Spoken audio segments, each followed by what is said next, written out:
시편은 성도의 경건 생활, 특별히 이 기도 생활과 연관해서 매우 중요한 책입니다.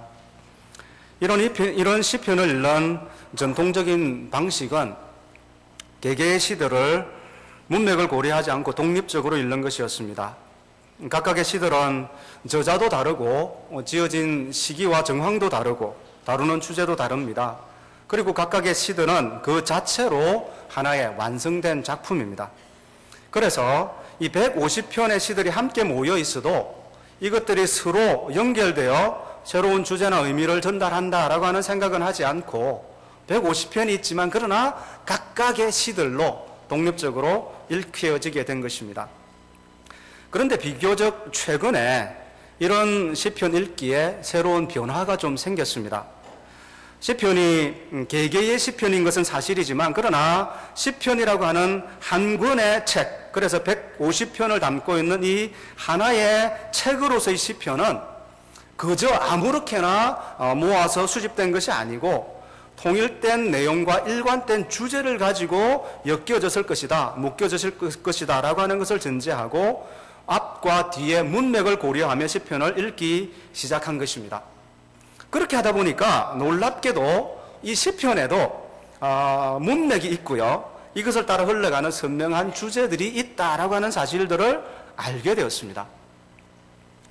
이렇게 문맥을 고려해서 읽는 것의 유익 중에 하나는 각각의 시편을 통하여 말하려는 저자의 의도와 목적을 더욱 분명히 하면서 시편을 읽을 수 있게 되었다라고 하는 것입니다. 저희들이 함께 읽은 시편 51편은요, 대체로 회개의 시로 이해되고 읽혀온 시편입니다. 거기에 적혀져 있는 특별히 표제만 보더라도 다윗이 밧세바와 동침한 이후 선지자 나단이 그에게 왔을 때 지어진 시다라고 하는 이 사실만 보더라도 자기가 지은 죄를 지적받은 다윗이 회개하고 용서를 구하는 시다라고 하는 것을 우리는 금방 알 수 있습니다. 그래서 이 시를 사순절이 시작되는 첫 주간에 교회 전통에 의하면 이 시를 읽고 묵상했다라고 이야기합니다. 이제 3월 마지막 주일이 부활주일이죠. 이미도 주님의 고난이 시작되었고 우리는 그 주님의 고난을 묵상하는 사순절 기간 속에 있습니다. 오늘 이 시편을 제가 선택한 이유도 이런 배경이 있습니다. 그런데 여기서 새로운 좀 접근으로 시편을 읽는 이 새로운 시편 읽기가 던지는 도전이 뭐냐 하면 시편을 이렇게 최종적으로 편집한 저자가 왜 여기에 이 회개의 시를 두었는가라고 하는 것입니다. 바로 이 질문에 전통적인 시편 읽기는 선명한 답을 주지 못했습니다. 반면에 새로운 시편 읽기는 나름대로의 해답을 우리에게 주고 있다라고 하는 것입니다. 여러분 함께 이제 성경을 좀 펴시고 보시면 좋겠는데요. 시편 51편을 중심으로 해서 앞뒤로 감싸고 있는, 근접해서 이 시편을 감싸고 있는 시들을 보면 1차적으로 49편, 50편, 앞으로는, 그리고 뒤쪽으로는 52편, 53편이 나옵니다. 근데 이제 이 시들이 다루는 주제들을 잠깐만 보시면요, 거기 이제 49편에도 보시면 이 49편은 어리석은 자에 대해서 이야기합니다. 13절 보시면 이것이 바로 어리석은 자들의 길이며 그들의 말을 기뻐하는 자들의 종말이다라고 이야기를 합니다. 특별히 이 어리석은 자에 대한 이야기를 하면서 무엇이 어리석은 것인가를 이야기하는데 마음을 높여서 하나님을 거부하고 하나님의 지혜와 하나님의 공급하심을 의지하지 않고 자기 자신을 신뢰하고 자기의 재물과 자기의 능력을 의지하고 살아가는, 죄를 짓고 살아가는 사람들을 어리석다라고 이야기하고 있습니다. 그 이후에 50편에서는 감사에 대한 이야기가 나옵니다. 50편 14절 22절에 보면 감사로 하나님께 제사를 드리며 지존하신 이에게 내 서원을 갚으라. 특별히 여기서 이 감사는 하나님께서 공급하시는 은혜를 겸손히 수용하고 잘 절제하는 삶, 자제하는 삶, 감사하는 삶을 이야기하고 있죠. 그리고 51편이 있고 그 다음에 52편을 넘어가면 52편에 여전히 악한 사람들의 억눌려 살아가는 사람임에도 불구하고 이제 그에 대한 감사가 나옵니다. 9절 보시면 주께서 이를 행하셨으므로 내가 영원히 주께 감사하고 주의 이름이 선하심으로 주의 성도 앞에서 내가 주의 이름을 사모하겠다라고 말합니다. 그리고 53편을 가시면 곧 바로 또 어리석은 자에 대해서 이야기하죠. 1절 어리석은 자는 그 마음에 이르기를 하나님이 없다 하도다. 그러니까 어리석은 자와 그 모습을 앞뒤로 하고 그 중간에 감사, 회개, 감사를 배치하고 있습니다. 이것은 어리석은 자를 문맥으로 해서 그와 대조되는 지혜자와 그가 살아가는, 이 지혜자가 살아가는 삶은 어떤 것인가 라고 하는 것을 말하려는 저자의 의도가 여기에서 엿보인다라고 하는 것입니다. 그리고 실제로 49편 1절로 2절 3절 보시면 이런 이야기가 나옵니다. 무 백성들아 이를 들으라. 세상의 거민들아 모두 귀를 기울이라. 귀천 빗물을 막론하고 다 들을지어다. 내 입은 지혜를 말하겠고 내 마음은 명철을 작은 소리로 읊조리겠다. 이렇게 말합니다. 우리가 함께 읽은 시편 51편에도요 6절 보시면 보소서 주께서는 중심이 진실함을 원하시오니 내게 지혜를 은밀히 가르치시리다 라고 말하고 있다는 것입니다. 지혜의 삶은 다양하고 또 사람마다 이해가 다를 수 있습니다. 하지만 오늘 본문을 통해서 배우는 또 하나의 지혜로운 삶은 감사하는 것이고 그리고 또 하나는 회개하는 것입니다. 그리고 오늘 우리는 그 중에 하나인 이 회개에 대해서 잠깐 살펴볼 것입니다. 그 이유는 하나님 없이 교만하게 자기 마음대로 죄를 지으며 살고 자기 힘, 돈, 지혜를 믿고 살다가 결국 멸망을 당하는 이런 어리석은 사람보다는 비록 죄는 지었지만 상한 마음을 가지고 하나님 앞에 겸손하게 나와 회개함으로 죄 용서받고 새로운 인생을 살아가는 바로 그 사람이 정말 지혜로운 사람이다라고 하는 것을 저자가 말하고 있기 때문에 그렇습니다. 회개하는 것, 특별히 생명에 이르는 회개는 복음이 주는 은혜다라고 신앙 고백서가 말합니다. 그리고 이것은 하나님 내가 죄 지었습니다 용서해 주십시오라고 하는 그 정도 수준이 아닙니다. 인생의 목표와 내용과 방향을 송두리째 틀어서 세상에서부터 하나님께로 돌이키는 것을 의미합니다. 그래서 우리는 이 시편 51편을 읽을 때 너무 감상적으로 또 감정적으로 읽지 않도록 주의를 해야 됩니다. 오히려 정신을 바짝 차리고 내가 누구이며 왜 살고 어떻게 살 것인가 라고 하는 것을 마음에 깊이 생각하면서 읽어야 된다라고 하는 것입니다. 왜요? 인생 전부를 내가 누구에게 맡기고 그리고 이 인생을 내가 어떻게 살아가야 될 것인가 라고 하는 이 회심과 믿음의 문제를 다루고 있기 때문에 그렇습니다. 바로 그리고 이런 차원에서 회개는 지혜의 성격을 가집니다. 어리석은 자는 하나님이 없다라고 생각하기 때문에 하나님께로 돌이키지도 않고 어떻게 돌이키는지도 모르며 그것이 주는 유익도 모르는 것입니다. 저는 오늘 이런 어리석은 자와 대비해서 회개가 가지는 지혜의 성격을 잠깐 살펴볼 것입니다. 바로 이 일을 통해서 어리석은 인생이 아니라 저와 여러분이 하나님 앞에 참된 지혜로운 인생을 살아가는 성도님들이 되었으면 좋겠습니다. 왜 회개하는 것이 지혜로운 것인가? 오늘 본문 1절로 6절은 회개라고 하는 것은 자신의 참된 모습을 아는 자만이 할 수 있는 것이기 때문이다라고 말하고 있습니다. 1절로 2절에는 다윗이 죄를 용서해 달라라고 하는 기도가 거기에 나오고 있습니다. 거기 보시면 내 죄악을 지워주소서 나의 죄악을 맑게 씻으시며 나를 깨끗이 제하소서라고 하는 여러 가지 표현을 통해서 죄 용서를 구하고 있습니다. 표현은 다양하지만 그러나 요점은 한 가지죠. 죄를 용서해 달라라고 하는 것입니다. 그런데 이 간구를 다윗이 누구에게 드리고 있습니까? 이 간구를 하나님에게 드리고 있습니다. 특별히 그 하나님은 어떤 하나님이신가? 주의 인자를 따라 주의 많은 긍휼을 따라 이런 죄 용서를 해달라라고 하는 것입니다. 바로 이것은 죄 용서를 구하는 근거입니다. 인자라고 하는 단어는 헤세드인데요. 언약적인 사랑을 의미합니다. 우리가 죄를 지었을 때 아무나 붙들고 용서해달라고 말할 수 없잖아요.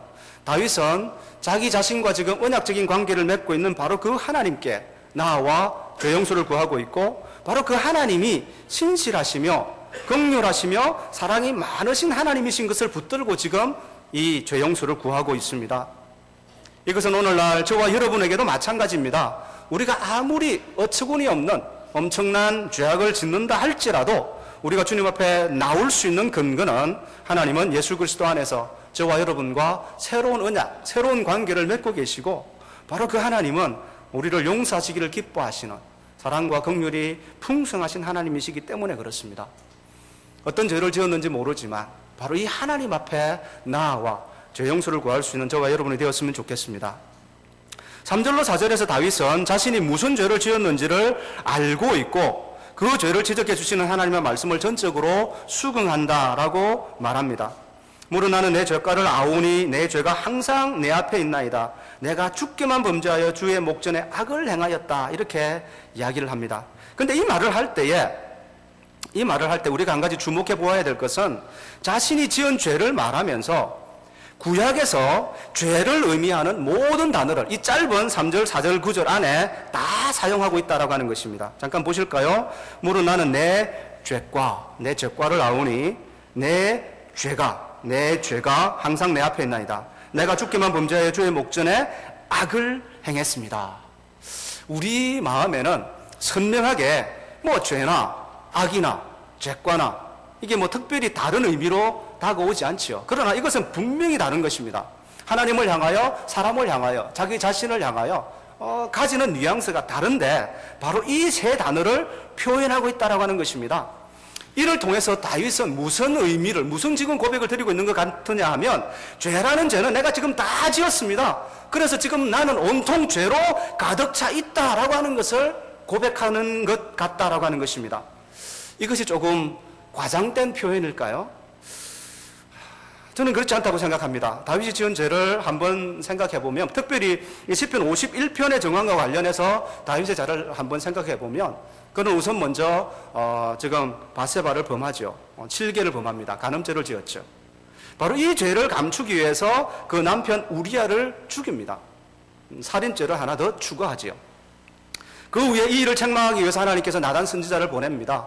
나단 선지자가 비유를 베풀어서 이 다윗의 죄를 지적을 하는데, 그때 선지자가 찾아와서 지적하는 죄는 간음이나 살인이 아닙니다. 탈취라고 하는 죄를 선언합니다. 부자가 가난한 자의 유일한 재산이 되는 이 암양 새끼를 빼앗았다라고 하는 것입니다. 이것은 단순한 탈취가 아니고 당시 이방 왕들이 자기 권력을 남용하여서 행하던 아주 나쁜 이방 왕들의 습성이었습니다. 나단이 지금 탈취했다는 말로 지적하고 있는 이 다윗의 죄의 핵심은 하나님 나라를 다스리는 하나님 나라의 왕인 이 다윗이 세상의 왕으로 전락되었다라고 하는 것입니다. 그러니까 이 사건 하나만을 두고도 간음에, 살인에, 이 탈취까지 하나님 나라의 백성의 지위에서, 왕의 지위에서 벗어나 있는 다윗의 모습을 보게 되는 것이고, 바로 이것을 다윗이 지금 인정하고 있는 것입니다. 그렇게 자신이 지은 죄에 대해서 하나님께서 책망하시자 다윗은 그 모든 책망을 순순히 다 받아들입니다. 4절 말씀 보시면 주께서 말씀하실 때 의로우시다 하고 주께서 심판하실 때 순전하시다 하리이다. 이 말씀은요 조금 오해가 될 수 있습니다. 주께서 지금 얼핏 읽으면 주께서 다윗을 의로우시다 하고 주께서 다윗을 순전하시다 하는 것으로 오해될 수 있습니다. 그러나 그런 뜻이 아닙니다. 하나님께서 지금 나단 선지자를 통하여 다윗을 중재하는 말씀을 하러 오셨을 때에 지금 나단 선지자를 통하여 다윗을 정죄하시는 바로 그 하나님의 말씀이 옳고, 그것을 다윗을 정죄하시는 그 하나님이 옳다라고 하는 것을 여기서 말하고 있는 것입니다. 자기를 향하여 심판을 베푸시는 바로 그 하나님, 그분은 의로운 하나님이시고 하나님이 베푸신 바로 그 심판도 의롭다라고 하는 것을 인정하는 것이죠. 회개는 다른 것이 아닙니다. 회개는 자신의 죄를 지적해 주시는 바로 그 하나님이 옳다는 것을 인정하고 그 주님의 판단에 전적으로 동의하며 자기 자신을 맡기는 것입니다. 더 나아가 다윗은 5절 말씀 보니까 이런 죄를 지은 자신이 어떤 존재인가를 이야기하고 있습니다.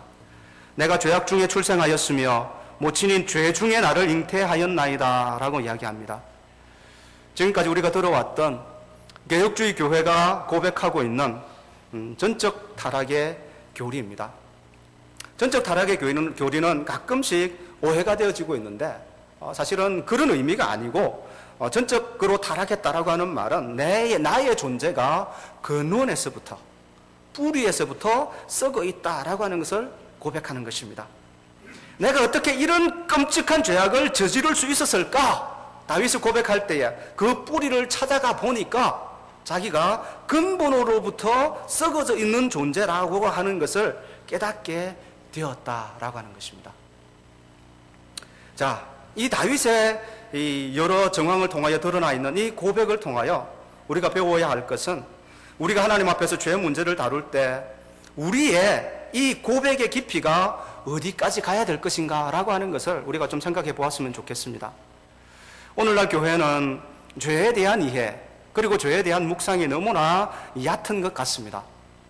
저만 보아도 그렇습니다. 하나님, 죄 지었습니다, 용서해 주십시오, 이 정도지, 정말로 내가 지은 죄가 얼마나 무섭고 심각한 것인지, 그래서 이 죄가 나의 삶에, 우리 이웃들에게, 교회 공동체에, 특별히 하나님에게 어떤 영향을 미칠지는 고려하지 않고 살아가고 있습니다.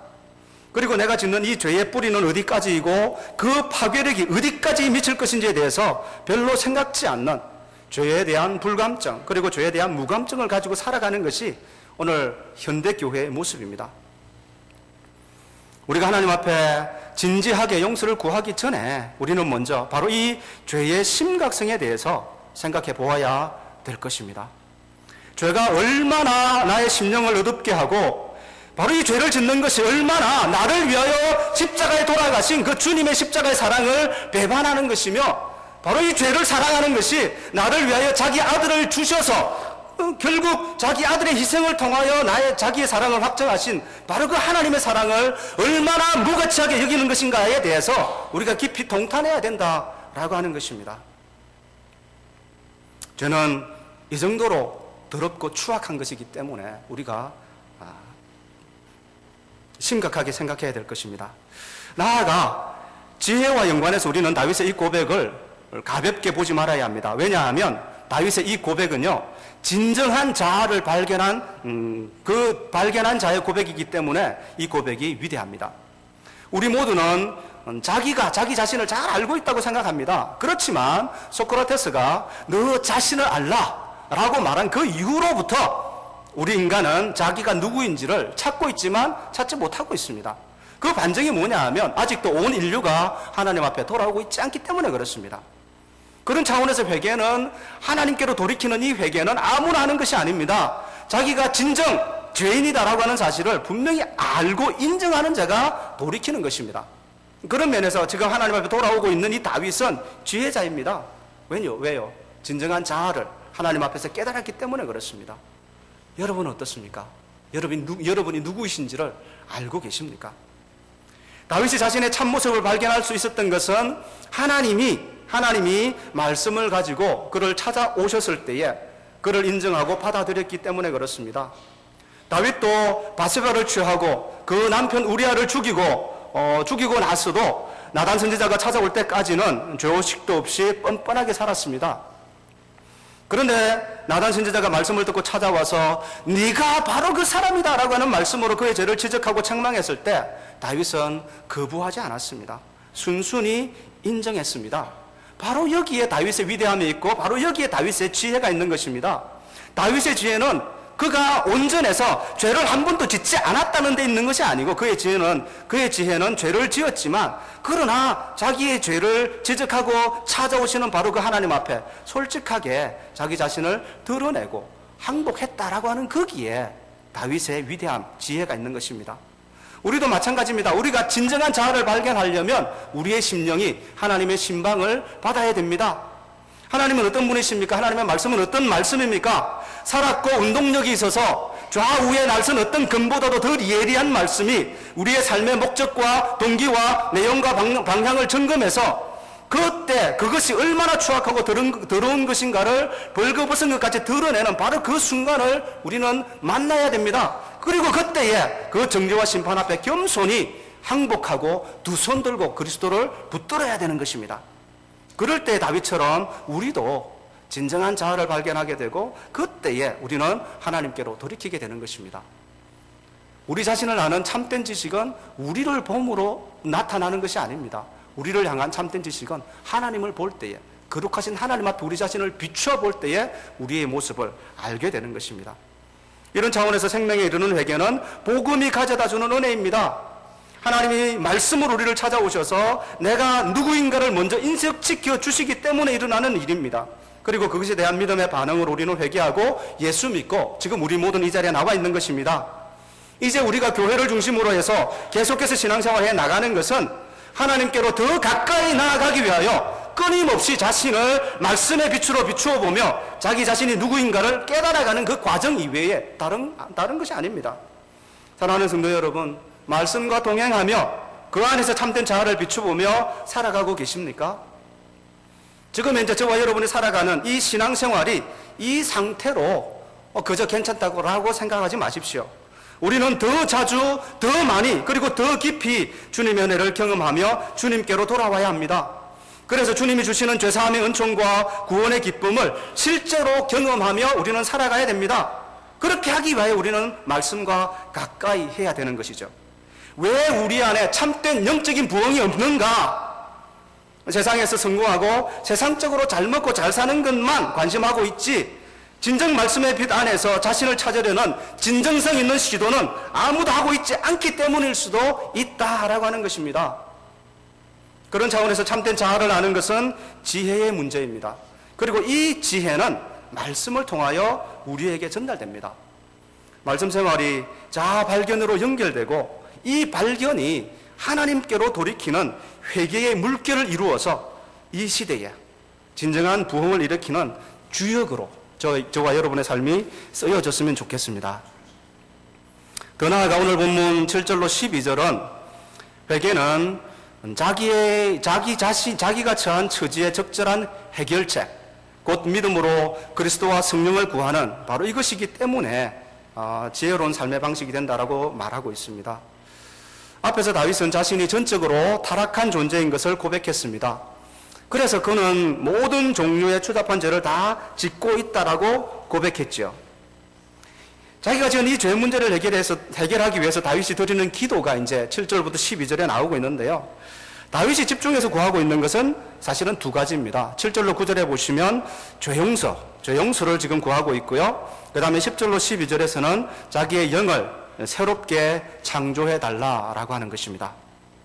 그런데 이제 이런 죄용서를 구할 때 우리가 한 가지 보아야 될 것은 다윗이 독특한 표현을 하나 쓰고 있는데 그게 뭐냐 하면 우슬초로 자기를 씻어달라라고 하는 것입니다. 7절 우슬초로 나를 정결케 하소서 내가 정하리이다. 이게 무슨 말일까요? 여러분 우슬초가 뭔지 아십니까? 저도 설교 준비를 하면서 우슬초를 인터넷에 들어가서 좀 찾아보긴 했는데 시골에서 자란 저도 본 것 같기도 하고 보지 않은 것 같기도 하고 그렇습니다. 어쨌든 지금 한 1m 정도로 자라는 잡목에 해당하는 풀의 종류인데요. 근데 이제 그게 중요한 게 아니고 중요한 것은 지금 이 우슬초가 성경에서 어떻게 사용되어졌는가를 보아야 지금 다윗이 우슬초로 나를 정결하게 해달라고 하는 말의 의미를 우리가 알 수 있다라고 하는 것입니다. 특별히 구약 성경에서 이 우슬초로 씻는, 우슬초로 지금 정결하게 하는 일과 연관해서 구약 성경이 3번 정도 이 우슬초를 언급하고 있는데요. 출애굽기 12장 22절에 보면 지금 애굽에서 종살이하던 이 백성들이 모세의 인도하에 출애굽을 하려고 할 때, 특별히 이제 첫 유월절을 지내면서 마지막 재앙을 지나면서 양을 잡아서 그 피를 이제 문설주에 바르면 사실은 이제 죽음의 사자가 넘어간다라고 하는 그런 차원에서 이제 첫 유월절을 시행하는 그 당시에 지금 양을 잡아서 그 피를 인주에 문설주에 불을 바를 때에 무엇을 가지고 발랐냐 하면 양의 피를 이 우슬초에 묻혀서 발랐다라고 하는 것입니다. 그때 이제 우슬초가 나오고 있고요. 이제 두 번째로 레위기 14장에 보면 이제 문둥병 환자가 치료를 받았을 때에 문둥병에 걸리면 사실은 의식적으로 부정하게 되는데 그 환자가 병이 나아서 이제 정결하게 만드는 의식을 할 때에 또 이제 피를 찍어서 그를 이제 깨끗하다, 정하다라고 선포하는 일을 할 때 우슬초를 사용했고요. 그 다음에 민수기 19장 18절에 보면 사실은 죽음으로 부정해진 사람을 접촉하고 씻을 때 이 우슬초를 사용했다라고 이야기를 합니다.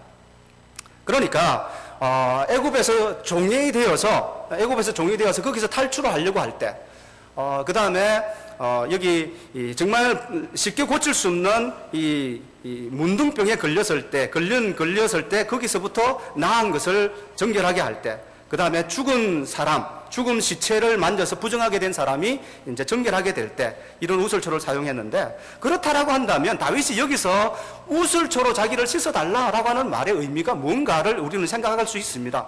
그게 뭐냐 하면, 지금 자기가 지은 죄로 인해서 자기 자신이 애굽의 이스라엘 백성들이 포로가 되었던 것처럼 자기 자신이 지금 죄의 노예가 되어 있고, 불치병이니 문둥병에 걸린 것처럼 자기 자신이 지금 문둥병에 걸려 있다라고 하는 것을 이야기하는 것 같고, 이 시체처럼 변해져 있어서 하나님 앞에 부정하게 된 것처럼 되어 있다라고 하는 것을 간주하는 표현이 지금 우슬초로 자기를 씻어달라라고 하는 표현인 것입니다.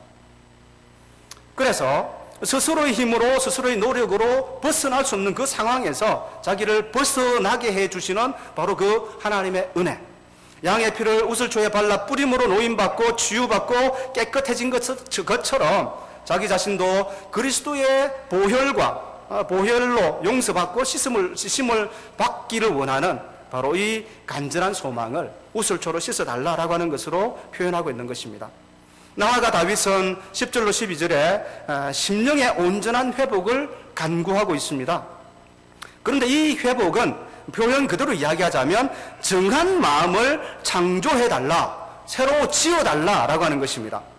그러니까 이 새 창조를 통해서 기대하는 심령은 10절에 나오는 굳건한 심령이고 12절에 나오는 자원하는 심령입니다.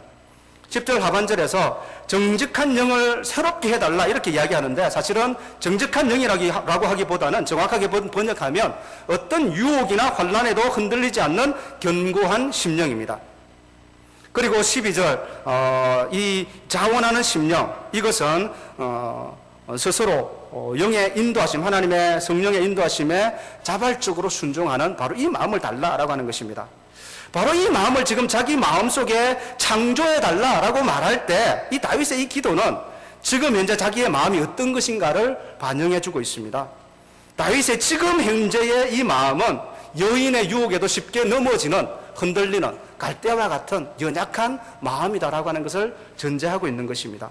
나아가 성령을 거부하고 자신의 소욕대로 행하는 강팍한 마음을 지금 현재 소유하고 있기 때문에 이 마음으로는 하나님의 뜻을 행할 수 없고, 특별히 왕으로서 이런 마음을 가지고는 이스라엘 백성들을 이끌어 갈 수 없다라고 하는 자기 인식에서 나온 솔직한 고백인 것입니다. 우리는 다윗이 드리는 이 기도 또한 매우 놀라운 기도인 것을 알아야 됩니다. 왜냐하면 자신의 처지의 적절한 해결책을 정직하게 구하고 있기 때문에 그렇습니다. 인간은 타락함으로 전적으로 부패하게 되었을 뿐만 아니라 죄에서 벗어날 수 없는 전적으로 무능한 존재가 되었습니다. 그럼에도 스스로 죄를 해결할 수 있다고 착각하고 살아가고 있습니다. 세상에 존재하는 수많은 종교들이 이것에 대한 반증이지요. 그러나 그것들은 다 거짓된 것이고 어리석은 우상에 불과합니다. 왜 이것이 거짓되고 왜 이것이 어리석은가? 자신을 속이고 자신의 본 모습의 적절한 해결책을 간구하는 것이 아니기 때문에 그렇습니다. 사랑하는 성도 여러분, 여러분은 자신의 처지에 정직한 해결책을 지금 현재 구하며 살아가고 있습니까? 인간이 처한 가장 큰 문제는 내가 사고를 만나는 것도 아니고 건강을 잃어버리는 것도 아니고 전쟁을 심지어 만나는 것도 아니고 심지어 우리 모두가 걱정하고 있는 먹고 사는 문제도 아닙니다. 인간에게 있어서 가장 중요하고 결정적인 문제는 죄의 문제입니다. 왜냐하면 죄로 말미암아서 우리가 우리의 생명의 근원이 되시는 우리 하나님에게서부터 멀어졌고, 바로 이 죄 때문에 우리가 영원한 죽음과 형벌 가운데 처하게 되었기 때문에 그렇습니다. 그래서 이 죄 문제를 해결할 수만 있다면 우리는 다시금 생명의 근원 되신 우리 하나님과 관계를 회복할 수 있고, 또 영원한 죽음과 형벌 가운데서 노임을 받을 수 있습니다. 그런데 이 문제를 해결하는 저 첫 출발이 어디에 있습니까? 자신의 처지에 정직한 해결책을 구하는 것에서부터 시작된다라고 하는 것입니다. 우리가 진정히 사실을 인정한다면 우리는 그리스도의 보혈을 의지하지 않을 수 없습니다. 예나 지금이나 성경이 약속하고 있는 인간의 죄를 해결하는 것은 예수 그리스도의 피밖에 없습니다. 히브리서 기자는 피 흘림이 없이는 속함이 없다라고 이야기를 하면서 바로 이 피는 황소나 염소의 피가 아니라 예수 그리스도의 피다라고 이야기를 합니다. 베드로전서 1장 19절에서 우리가 구속된 것은 오직 흠없고 점없는 어린 양 같은 그리스도의 보배로운 피로 말미암은 것이다라고 우리에게 전제하고 있습니다. 바로 이 피가 우리를 깨끗하게 만드는 것입니다. 바로 이 피가 우리를 사탄의 속박에서 벗어나게 하는 것입니다. 바로 이 보혈의 능력을 붙드시는 성도님들 되기를 바랍니다. 아울러 우리가 진정으로 우리가 타락된 존재이라고 하는 것을 인정한다면 성령의 재창조의 역사를 구하게 될 것입니다. 만물보다 거짓되고 심히 부패한 것은 우리의 심령입니다. 그리스도께서 아무리 우리의 죄를 해결해 주어도 우리의 심령이 여전히 죄로 물들어 있다라고 한다면 우리는 다시금 죄를 짓는 자리로 돌아올 수밖에 없을 것입니다. 그래서 이 심령을 새 것으로 바꾸지 않고는 소망이 없습니다. 우리의 심령을 바꾸시기 위하여 우리의 내면의 혁명적인 새 창조의 역사를 하기 위하여 하나님께서는 예수 그리스도의 대속 사역을 근거로 성령을 이 땅에 보내주셨고 이미도 이 성령이 오셔서 교회 안에서 역사하고 계시며 오늘도 말씀과 함께 우리의 심령을 변화시키는 역사를 계속하고 계시는 것입니다. 우리가 이 순간에 마음 열고 이 성령의 역사에 우리의 심령을 맡겨드린다면 우리는 진정으로 변화되게 될 것입니다. 정직은 지혜의 문제입니다. 특별히 자기 자신이 어떤 존재인가를 알았다라고 한다면 바로 거기에 걸맞는 하나님의 해결책을 구하는 것, 바로 이것이 지혜입니다. 자, 이제 말씀을 맺겠습니다. 특별히 13절로 15절은 회개의 결과에 대해서 우리에게 이야기하고 있는데요. 바로 이 모습 또한 우리에게 이것이 왜 지혜로운 것인가를 우리에게 말해주고 있습니다. 회개는 인생을 살아가야 할 올바른 목표를 우리에게 제시해 주기 때문에 그렇습니다. 회개의 결과는 무엇입니까? 생존이 아니라 사명을 위해 살아가게 만든다라고 하는 것입니다. 13절로 15절 보시면 다윗의 이 다짐이 나와 있죠. 그리하면 그러니까 자기의 전적 타락을 고백하고 그 하나님 앞에 지금 우슬초로 씻어달라, 내 속에 정한 마음을 창조해달라라고 기도했는데 바로 이 기도가 응답되면 자기가 어떻게 하겠다라고 하는 것을 하나님 앞에 다짐하고 있는 것이죠. 얼핏 보면 두 가지를 이야기하는 것 같습니다. 하나는 내가 범죄자에게 주의 도를 가르치겠다라고 하는 것이고요. 여기서 범죄자는 말 그대로 그냥 죄인이죠. 죄인들에게 주의 도를 전하겠다. 주의 도가 뭡니까? 용서의 도, 구원의 도리를, 죄 사함의 도리를 전하겠다는 거죠. 그 다음에 14절 15절에 보면 내 혀가 주의 의를 높이 노래하겠습니다. 내 입이 주를 찬송하여 전파하겠습니다. 이렇게 다짐하고 있습니다. 그러니까 하나는 가서 전도하겠다는 것이고 또 하나는 찬송하겠다라고 하는 것인데 두 가지가 아니고 죄 용서를 받으면 나타나는 해결이 뭐예요? 나타나는 순간의 반응이 뭐예요? 기쁨이죠. 기쁘기 때문에 찬양하는 것이죠. 찬양하다 보면 하나님의 은혜가 나누어지는 것이죠. 하나님께서 저와 여러분을 함께 이 자리에 불러 모아 하나님의 백성 삼으시고 한 몸을 이루며 함께 사랑을 나누는 공동체로 우리를 묶어주신 이유가 무엇입니까? 우리가 함께 사랑방으로 묶여서 함께 말씀 쉐어링을 한다라고 하는데 그 안에서 나누는 진정한 말씀의 교제가 무엇입니까? 내 안에 역사하고 계시는, 내 안에 내 죄의 문제를 해결하시는 바로 이 그리스도의 사랑을 나누는 것, 이것이 성도의 교제입니다. 더 나아가 바로 이 내 안에 내 죄를 극복해 주시는 하나님의 은혜와 성령의 역사를 세상 가운데서 나가서 전하는 것이 전도죠. 참으로 많은 전도 방법들이 오늘날 발견되어지고 만들어지고 있지만 그러나 실제로 역사하고 계시는 내 안에서 우리 공동체 안에서 나의 죄 문제를 해결해 주시는 바로 그 그리스도 은혜와 성령의 역사를 경험하고 바로 그 경험을 가지고 내가 하나님을 만났다, 내가 지금 이 문제, 이 죄 문제를 이렇게 극복하고 있다라고 하는 이 사실을 솔직히 간증하는 것보다 더 효과적인 전도 방법이 뭐가 있겠습니까? 사랑하는 성도 여러분, 경제가 어렵기 때문에 살아가는 데 있어서 다들 얼굴을 찌푸리며 소망이 없는 것처럼 다들 힘없이 내 삶에 무슨 기쁨이 있으랴 생각하고 살아가는 이 시대의 삶을 우리 모두가 살아가고 있습니다. 성도에게 있어서 먹고 사는 문제가 그렇게 큰 문제입니까? 물론 큰 문제죠. 그러나 우리는 궁극적으로 그것을 위하여 부름받은 자가 아니고 그것을 위하여 함께 모여 예배하는 자들이 아닙니다. 우리가 이 자리에 함께 있는 것은 하나님께서 죄인된 우리를 예수 그리스도와 성령 안에서 극복하시고 찾아오셔서 우리를 만나주셔서 이 자리에 있는 것입니다.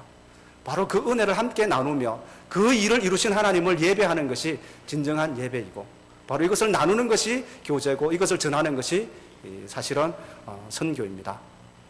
바로 이런 일들을 감당할 때에 바로 이 죄사함을 받은, 이 죄용사함을 받은 이 기쁨이 우리 마음 가운데 있어야 되지 않겠습니까? 바로 이 기쁨을 가지고 지금 현재 우리가 처해 있는 바로 이런 심각한 경제적 위기도 또 다른 힘과 지혜와 기쁨을 가지고 극복해 나가야 되지 않겠습니까?